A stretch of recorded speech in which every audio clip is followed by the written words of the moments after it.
Josh, typically speaking, grand jury minutes are secretive proceedings because it's an investigative body, and they don't want to, if somebody does not get indicted, get information out that poison their reputation. But once you're charged, do you find it odd you have to make a motion because there are witnesses for the state that testified in the grand jury, and the defense is entitled to those statements? Is this just a pro forma motion?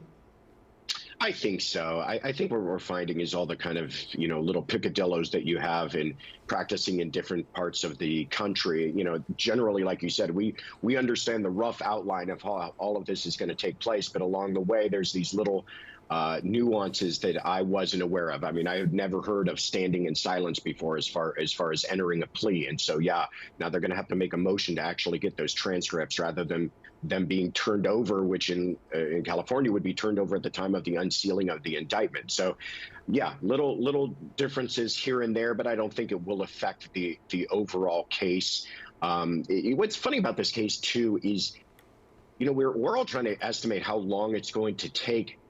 It's a complicated case in some sense, but it's not in others. And what I mean by that is it involves one defendant, one crime scene, and one date, right? So, yes, we're involving the loss of 4 lives, and that's horrible, and that's going to add some complication to it.